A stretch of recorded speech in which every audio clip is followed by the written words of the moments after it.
The Kiel Canal is the world's busiest man-made waterway.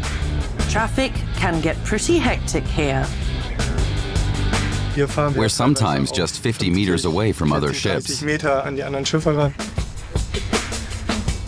canal connects the North Sea with the Baltic Sea and is of huge economic importance, including in the tourism sector. And the locals love it. This is where I grew up. This is where I'll stay. My dream job is right here. It's great. And it's true what they say. On either side of the waterway, it's as if time passes a little slower. This nature, just beautiful, helps you unwind from your day.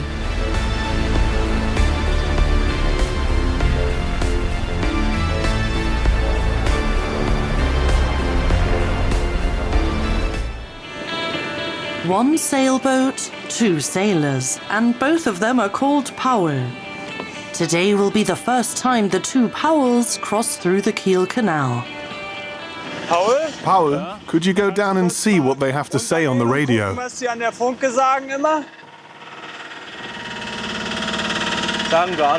They're not saying anything. Uh-oh, they're already heading in.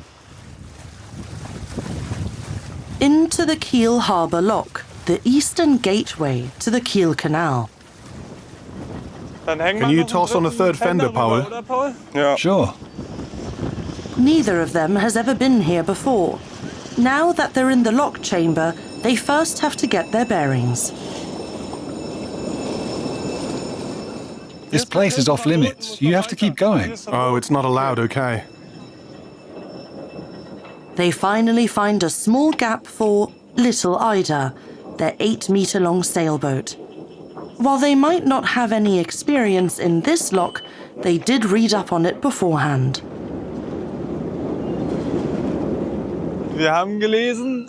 We try to avoid the ships in the center where the pull is apparently the strongest. Pay attention to the signals and don't enter before the professional seafarers. If we get anything wrong, I'm sure they'll let us know, either on the radio or the speakers. While the lock lifts the ships to the same water level as the canal, the two friends ask experienced skippers for advice for their 100-kilometer-long adventure from the Baltic Sea to the North Sea. After just a few minutes, they're ready to set out to the next leg of their journey. We aren't the last ones to leave. The small craft are much quicker to leave the lock than the large freighters. One after the other, they head out. It's certainly nice to be out of the lock, but you remain uncertain what with the other boats passing through here. We've just got to make sure not to get too close. And the big ones are pulling up behind us right now.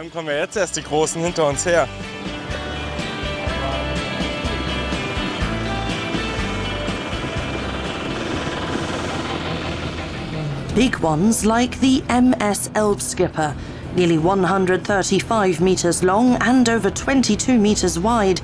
It's also on its way to the North Sea via the canal, rather than having to circle around Denmark. On board are containers from Scandinavia. Each year, up to 30,000 ships pass through the canal. Navigating it is no easy feat, which is why the big rigs always need to take a marine navigator and so-called helmsman, responsible for steering the ship, aboard. We're coming up on the narrowest section of the canal. This could get interesting. Senior navigator Marcus Boehm knows the canal well, but each pass-through demands his full attention. The steel giants often get quite close to one another, while small vessels like Little Ida are easy to overlook. Die Segler können schon ausweichen. Wir nur bedingt. Sailboats can swerve out of harm's way, but our ability to do so is limited. The clear guideline is to try to avoid accidents, collisions, or any kind of damage. We must always keep in mind that up here, we probably wouldn't notice if we hit a sailboat, but in the end, there are people down there. And when in doubt, I'd say it's better to hit a bank than a person. Man muss im Zweifelsfall dann auch sagen, lieber in die Böschung fahren, als jemand umfahren. To avoid such a disaster, small vessels need to keep their engines on at all times when passing through the canal. That way, they can quickly correct course in an emergency.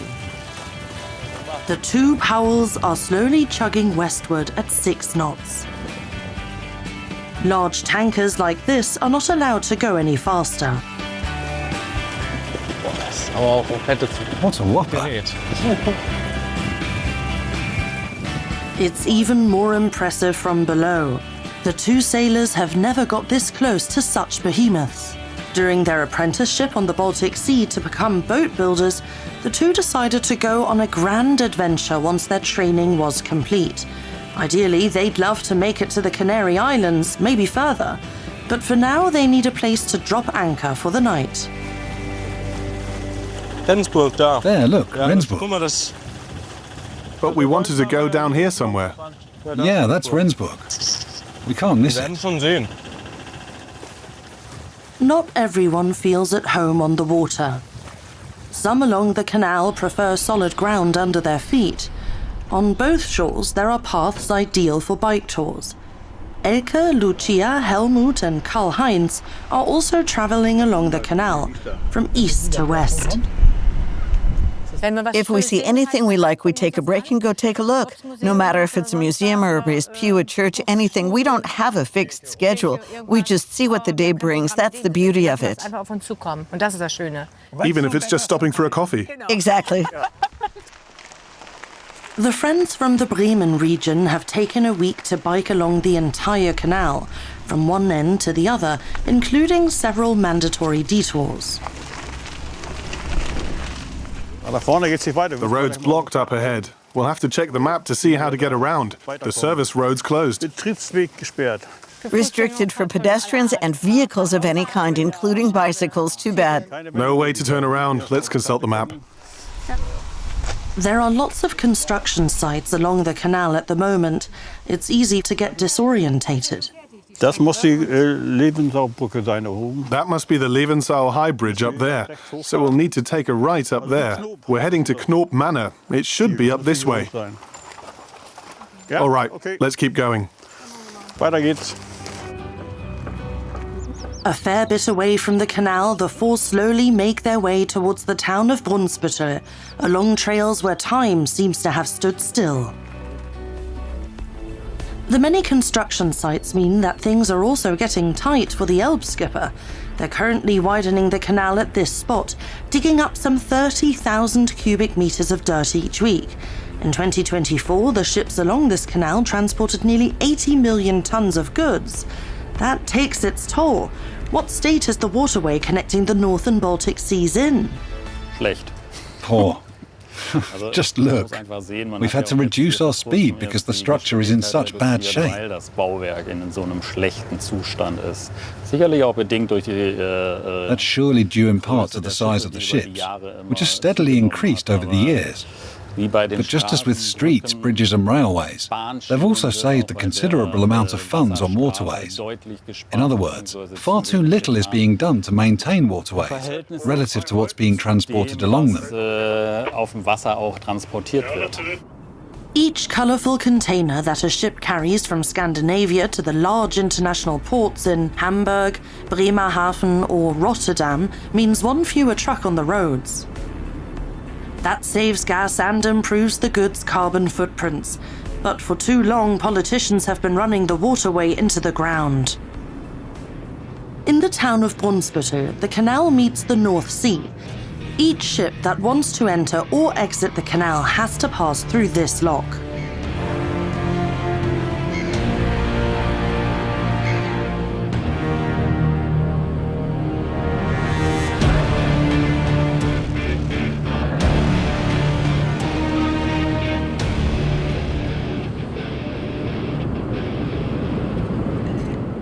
About 1,200 tons of steel are set in motion each time the lock gates open or close. It's a finely tuned interplay between electric motors, transmissions, cogwheels and chains, orchestrated to separate the sea from the canal countless times a day. The technology is over a century old, so maintaining it is crucial to freight shipping. There's a storm brewing in the North Sea, so conditions at sea are not as pleasant as on the canal. We also help save time by providing a shortcut to the Baltic Sea. That saves ships a day and many kilometers of extra travel. But the aging technology constantly requires repair and maintenance work. In the spring of 2024, the rail plates for the sliding gates were so worn that one of the lock's chambers had to be closed for months. Most of the repairs took place under difficult conditions underwater. A job for divers, operating in the decommissioned chamber with zero visibility. There was no other way than to feel around. You need to know how things look down there, to know what to expect, and then adjust accordingly. The people in Brunsbüttel credit the fact that the old machinery has held up for as long as it has to their ancestors, of whom they are mightily proud. What they managed to build here over a century ago is really great stuff. We can still keep it running with simple fixes, and I think we're doing a good job. A new lock gate has just gone into operation.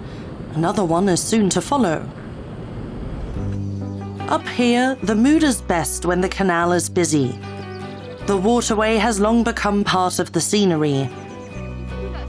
Restaurants attract day trippers with clear views of the big rigs passing by, complimenting their coffee and cake. Admiring the canal is a perfect addition to an excursion in the state of Schleswig-Holstein.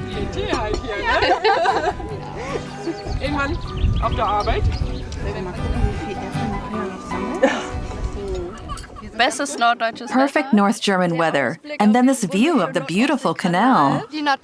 This nature and all the fruit trees here, if you look to your right, just beautiful. Helps you unwind from your day to day. How's your cake? Very tasty.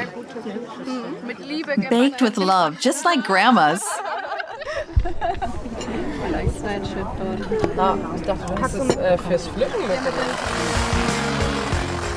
Rainer Schmidt is a campsite warden.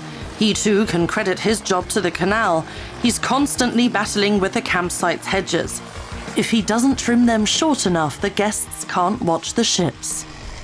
I'm busy year-round, even in the winter. Makes you think, what's that guy got to do in the winter? Well, he's busy too. We're always busy, aren't we?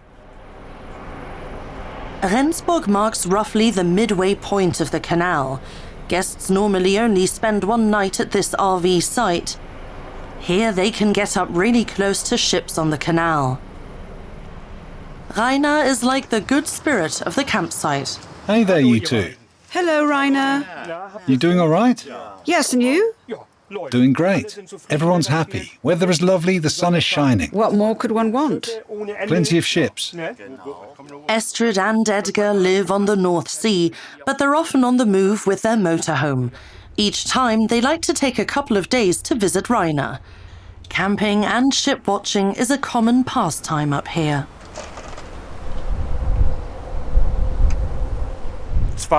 Two-masted sailboats aren't very big, but I'd say they're somewhat uncommon.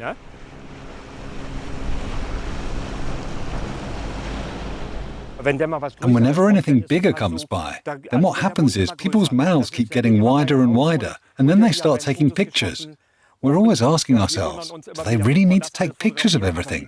But that's just what people like. On average, 3 large freighters pass by here every hour, so there's plenty to see for enthusiastic ship spotters. Here, at the edge of the waterway, the warden Rainer has found his own little paradise. This is where I grew up. This is where I'll stay. My dream job is right here. It's simply great.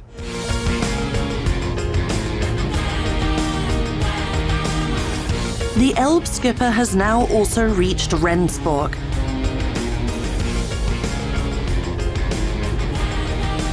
And there's a special highlight here for each passing. Right by the rail bridge, there's a cafe that has a sound system for welcoming ships. Right now, the national anthem of Cyprus, where the Elbe skipper is registered, is floating over the water. Senior pilot Markus Böhm has almost completed his leg of the journey. A boat is already bringing his colleague who will guide the Elbe skipper the rest of the way to the Brunsbüttel lock. Captain Sergei from St. Petersburg has come to the bridge specifically for the change of pilots. The handover is typically North German, short and sweet. Markus Böhm is in a hurry. Bye, have a good trip. The pilot boat is still waiting alongside. Are you done for the day? No, I'm going to take the pilot boat back to the pilot station and then take the next ship to Kiel. The pilot disembarks. He managed to navigate the ship through the waterway without incident. To him, a perfect summer day on the canal.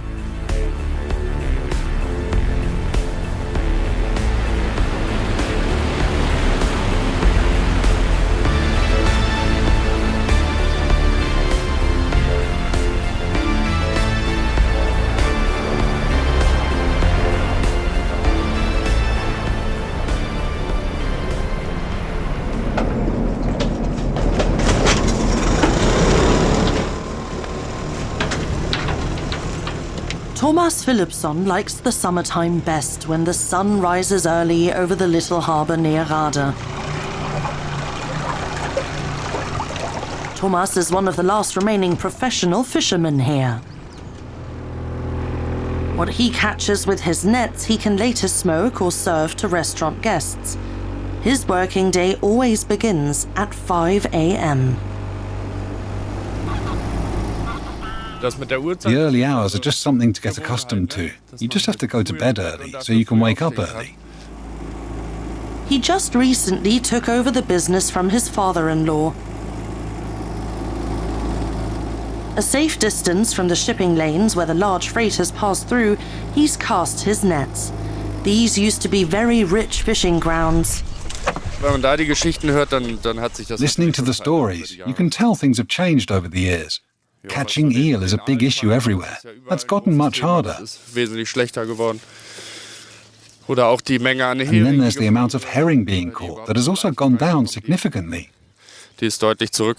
Instead, he finds himself increasingly dealing with foreign species that are making a new home here as the climate in northern Germany shifts. The Chinese mitten crab is actually native to East Asia. They mostly damage our nets. They migrate around September and October. That's their spawning season, when they occur in higher numbers. Now there's not as many around, so it's going back into the canal. The municipality of Sehestedt straddles both banks of the canal. One single ferry free of charge connects residents on either shore. Fritz and Eva live on opposite sides of the waterway. Friendships like theirs can only work in the long run if the ferry is reliable. On the one hand, it's a meeting point. We've been friends for years and will always meet on the ferry and agree to either head to one side or the other, where we have something to do together or some nice activity to pursue. It's basically just a meeting point. Separated by the canal, but who cares about that when you like each other? That's how they see it here. I'd say it's more connecting, actually, because it's such a big deal. We're Sehestedt, the community separated by the canal. So I think it's actually more of a connecting factor for us. Ever since Eva and Fritz met in kindergarten, they've crossed the canal countless times to get to school, to go to the youth centre, or whenever something was happening on the other side. The ferry is almost like the town square. And when the crowds get larger, it's also a bit of a bottleneck. Whenever the choir group Canal 75.3 Sehestedt meets to rehearse, waiting for the ferry at times can interfere with their schedule. Sometimes we rehearse here, sometimes there. At times we'll be wondering why one of us is missing and then realize that they're late because they're on the other side. It's always an issue. We even performed a piece that mentions us wanting a second ferry. We really want one because it's always a thing.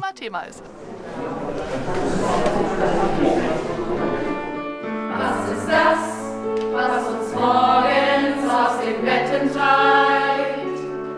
Was ist das, wovon uns Shakespeare in Sonetten schreibt?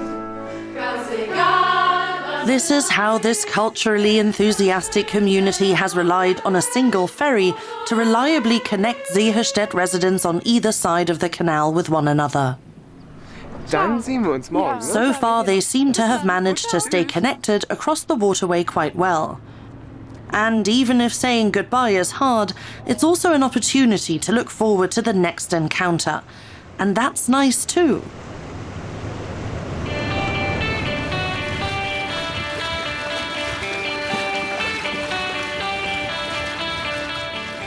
Little Ida, with both Powells aboard, has already passed Sehestedt. The water on the canal is so calm that handling hot water to make coffee is refreshingly uncomplicated. But the two Powells have bigger plans. They want to travel to the Canary Islands. The stormy Atlantic Ocean still lies ahead, a challenge for the young sailors. And with a boat this small, not an entirely safe one.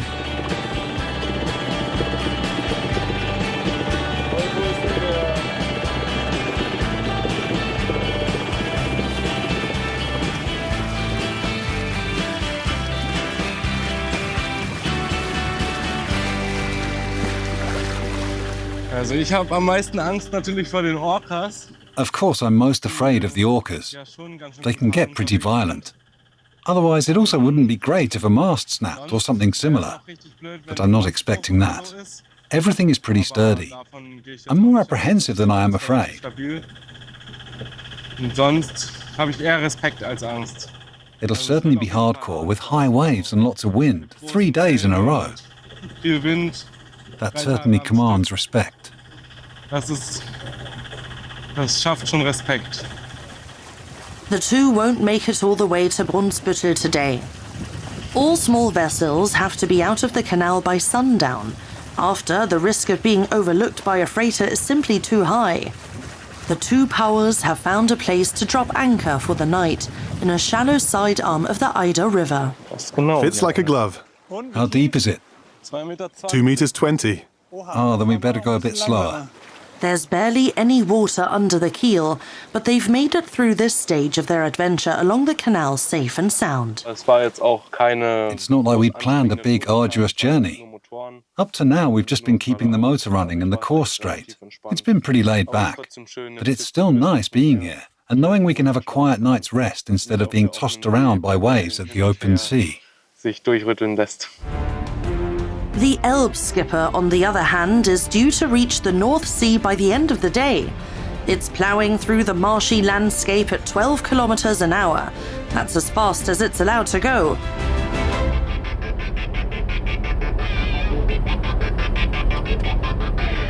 Right before it reaches its destination, it suddenly has to cut the engines and make way for an even bigger ship coming through. The Hermitage, with its unusual setup, is currently the most modern freighter on the canal.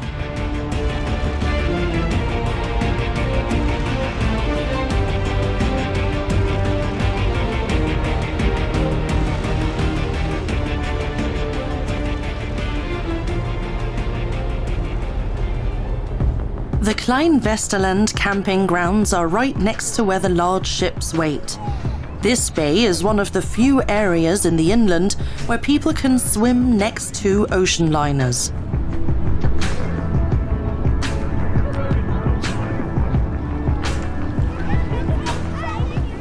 Later that evening, the Elbe skipper's crew has finally cleared the canal. They've navigated all bottlenecks without any dangerous encounters with overconfident captains of smaller vessels, just the way it should be. Now the behemoths are lined up like beads on a string for one last difficult maneuver before they reach the open sea.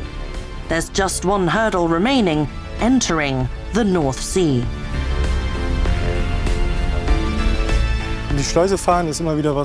Navigating the locks is always a unique experience. You have to determine in advance how you'd like to initiate the maneuver, and sometimes you'll rehearse the steps in your head beforehand. You're navigating a very tight space. From a nautical perspective, it's pretty challenging. Seafarers certainly respect it, and the captains that come here do too. But the way I see it, that's what the colleagues here are trained for. Captain Sergei carefully steers the Elbe skipper himself. The last thing he wants is to damage the ship or the lock this close to the end of the line. Then finally they've completed their 100-kilometer-long journey through the heart of Schleswig-Holstein. Passing through the canal saves the crew 250 kilometers of detour around Denmark, along with all the fuel money. Now they set course for Rotterdam. The two Powells also get in touch again to update us on their adventure of a lifetime. They're doing well and hope to reach the Canary Islands soon. By the time they do, the MS Elbe skipper will have crossed through the Kiel Canal, the world's busiest artificial waterway, several times over.